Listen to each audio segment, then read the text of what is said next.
L'année passée, on est venu découvrir.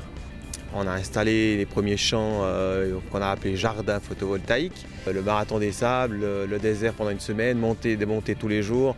C'est vraiment un champ d'expérimentation incroyable. Travailler sur le terrain, c'est apporter des solutions, mais c'est aussi apporter des solutions à long terme. Et le panneau solaire, le solaire, comme d'autres technologies renouvelables, sont des solutions qu'il faut absolument privilégier.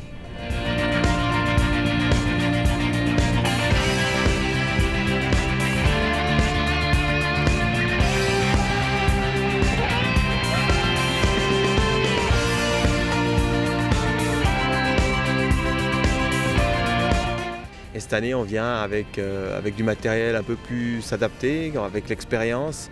On a notamment un camion photovoltaïque qui va produire une grande partie d'énergie avec des hauts vents solaires, avec des façades et un toit solaire. Avec ça, on a un outil hyper puissant pour produire des grosses quantités d'énergie. On peut produire jusqu'à 15 kWh d'énergie par jour et on va alimenter toute la ligne d'arrivée, c'est-à-dire la caméra, le transpondeur, les souffleries pour les lignes d'arrivée, pour gonfler les systèmes, tout le système informatique, etc. Donc ça, c'est le gros du système.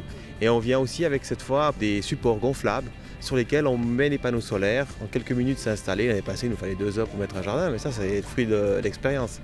Et ça, on va les positionner à différentes places dans le camp. Ceux-là, on les déplace quand on veut, là où il y a besoin. Alors là où il y a besoin, ici dans le camp, c'est sur la tente presse, c'est sur la tente média, là où il y a les ordinateurs pour les coureurs, c'est tout les tentes médicales, faire de la lumière, faire de l'électricité, etc. Donc tous ces points-là, un peu stratégiques et névralgiques, sont faits à partir de ce genre de solutions gonflables.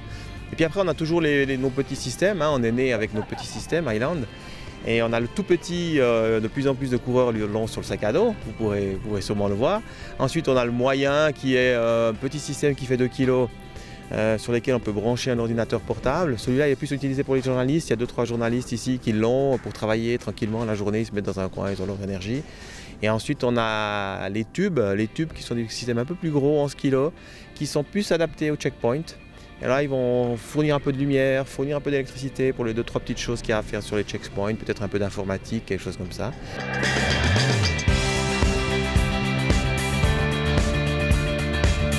Je pense que si je n'avais pas eu cet idéal, jamais j'aurais monté Highland Green Technologies, déjà ça.